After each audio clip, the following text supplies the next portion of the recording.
I'd like to tell the story of I've never had a McDonald's. I've never had a McDonald's, and I'll tell you the reason why. My fancy bowels might lock up, and I wouldn't be ready to die. I was born in Anniston, Alabama, 1949, to the lovely parents of Robert and Ethel Zachary. And you know, actually, I had an experience once, and I know of Alex Gray and many others who talk of their grand experiences off of psychedelics and mushrooms and what have you. And I've never really been a partaker. But I learned to meditate at a very young age when I had an aunt who used to come around, and when they got ready to talk down home business, she would say, "I smell a cat. I smell a rat." And that signaled that all the children had to leave and go outside. And we were all assigned a special tree. And you always took a book, and you always took your meditative self. And we were taught to sit in a meditative stupor. And there I learned the rudiments of meditation. And at a time in life, I became familiar with TM and other meditative processes, and I literally went down and channeled myself back into my mother's womb at conception. Now, you can believe this or not, but my parents were living, and I re-experienced my conception and my birth. So I remembered, and I re-experienced that night when my mom and daddy got down, sometimes 9 months before November 11th, and I went home and I told them about their love making, and my daddy sat up and said, "How in the hell do you know about that?" And my mom just laughed. But those were great times growing up in Alabama. And I have had some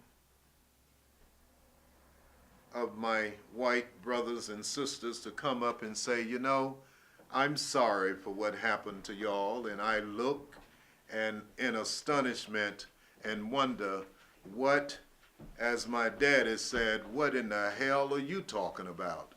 It was grand times. We had an awesome time, even in segregated Alabama, in the home of Ethel and Robert Zachary. I actually never had a McDonald's, and I'll tell you why. Because there was a time in segregated Alabama we could not go to a McDonald's, not even through the drive-through. And basically, if you went through the drive-through, the woman would say, "Go to the back of the line." And you drive around again, and you were told again, "Go to the back of the line." And you could drive around 10 times, and you still had to go to the back of the line, and you surely were not served. And my daddy used to strut around the house and say, "A child of mine better never be in one of those lines for a drive-through, because we got everything right here. And we really didn't want the McDonald's, and I'll tell you why. Because there was Jeff's Hamburger on the west side, and there was Miss Pete's Hamburger right across from our high school. But there was Miss Odessa's Hamburgers, and Miss Odessa's Hamburgers were 15 cents. And most of the time you got a snowball with it. But that was not the thing. You see, Miss Odessa was about 7 feet tall, and she was this big-breasted black woman. And when you walked in, you see, everybody knew everybody else in the black community. And when you walked in, Miss Odessa came from behind the counter, and we sat on the stools, and she came and pulled you to her, into her bosom. And we just wanted to rest there forever. And she say, darling, tell your mother hello. Mm-hmm. Mm-hmm. And she did each one of us like that. And you see, that went into the essence. Now, you know it was some love in that hamburger.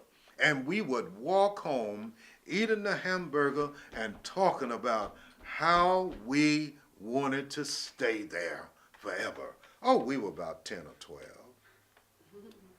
So we didn't need a McDonald's.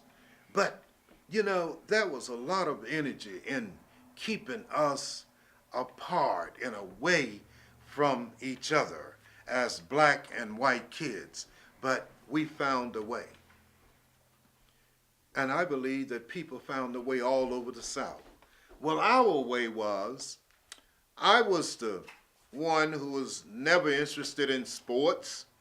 I was not interested in anything too much but a book and my rock collection. And all of my friends loved comics. And it was just Willie, I forget his name, but he had a collection of over 600-700 comic books. And what they would do is trade with white guys. Now, how did they do that? Well, we couldn't go to their houses, and Willie and my other friends, Isaiah, thought of a plan. They began to go downtown and catch pigeons. And they would train the pigeons to carry notes to the white friends who they traded the comic books with. And in the note would be, meet us up on the mountain. So the birds would fly across the mountain to where the white guys lived, and we would start out, and most time this was summer or on the weekend in the spring, and we would even be barefooted. We wouldn't have on any shoes. And we would go up on the trail, stop by the old spring, and there was a water tower up there, and we would head toward the big rock, and beyond the big rock was a grassland on top of the mountain. And by the time we reached the grassland, here come our white friends across the other side of the mountain. And we did that for ages. Nobody knew. And it would be about 12 or 13 of us, and it would be about 12 or 15 or 16 of the white kids. And we would get up there, and we would tumble in the grass all day long. Now, I'll tell you, this was Alabama, and this was the Alabama that taught you. My parents began teaching me around 6 years old, and every little black boy was taught this. When you go downtown, if you see 2 white girls on the same sidewalk, cross the street. because we want to see you come home tonight. But these little white boys on the mountain, they brought their sisters, and my friends brought their sisters, and now don't look at me, but I'm told that some things happen in the mountain, this being Alabama.